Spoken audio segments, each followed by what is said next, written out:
What's up, YouTube? This is Too Raw for TV. All right, so coming into tonight's game against the Boston Celtics, the Milwaukee Bucks have been riding high with a 10-game winning streak. And, the Bucks have been the hottest team in the NBA. Giannis had been playing magnificent basketball over the past, I'd say 2 weeks or so. And I think quite honestly, that he had regained the advantage of the MVP rankings, though the mainstream sports media still seems to seem to be riding behind Nikola Jokic. Another advantage the Bucks had, even though they are still without Bobby Portis, is that the the Celtics were pretty much without almost all of their starters, if not all of their starters. Jaylen Brown is out, I think, with a fractured jaw. Um, Jason Tatum, their MVP candidate, was out due to a non-COVID illness. Marcus Smart is still out. Al Horford was out. So I might be forgetting somebody, but I think that's pretty much it. So most of their starting lineup was out. And you would have thought that the Bucks would have won this game rather easily, but that was not the case. This Boston Celtics team is scrappy. They have heart. And, to be honest with you, late into the game, it looked like they were going to win this game comfortably.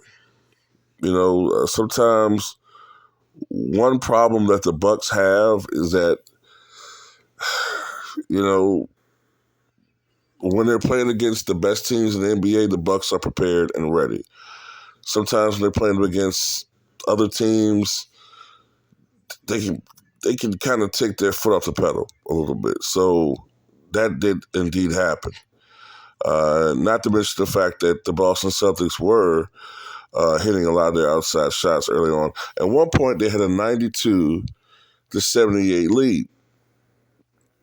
Then the Bucks go on a 19-3 run, which puts them right back into a lead and right back into the game, only to have Boston edge back into the game and with a slight lead.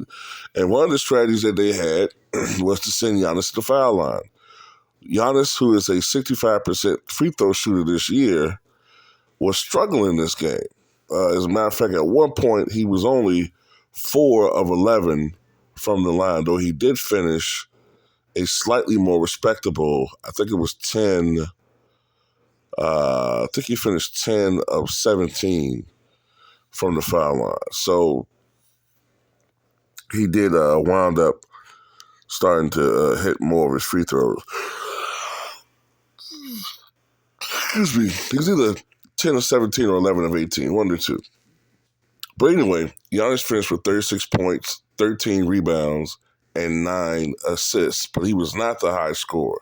The high scorer for the Milwaukee Bucks was Jrue Holiday, who had his best game, that I can tell at least, of the season. Giannis had a great game, but this was Jrue Holiday's show. I mean, he did it on the offensive end and the defensive end. And he scored 40 points, including knocking down a season-high 8 3-pointers.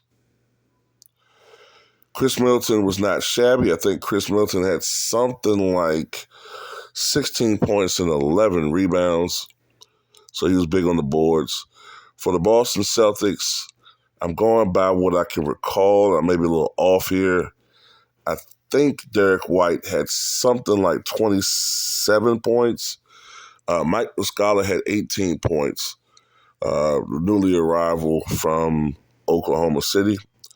Of course, he's played that game when LeBron James broke the all-time scoring record.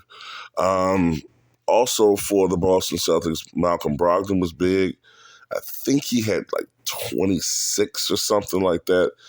Like I said, I'm not looking at the score, but I'm trying to remember off the top of my head. A lot of the players for Boston stepped up. A lot of the role players stepped up, and they played hard, and they made this game a lot tougher for the Bucks than it should have. There was a scare in the fourth quarter where it appeared that Giannis had severely hurt his knee. He was writhing in pain. It's one of those situations where as a Buck fan, you said, we knew it was coming. But, Giannis, seems to have incredible recuperative powers. He got up. He seemed fine. That could be the adrenaline. Maybe, he is hurting more than we think. We'll have to wait and remain to see of that. But the Bucks get the 131-125 victory in overtime. And they improve to 11 straight victories. This was a big victory for the Milwaukee Bucks. They had to win this game. You can't face a team without most of their starting lineup and lose. But this game was a lot more competitive than it should have been. And you have to make your own assertions as to why that's the case. I look at a little bit of the coaching when it comes to that. But anyway, I think Boston still holds a half-game lead as far as best record in the East, but I'm not certain of that. But anyway, shout out to the Milwaukee Bucks for another big victory. They really did do the job down the stretch. Their defense came alive, and they made some clutch baskets, especially Jrue Holiday.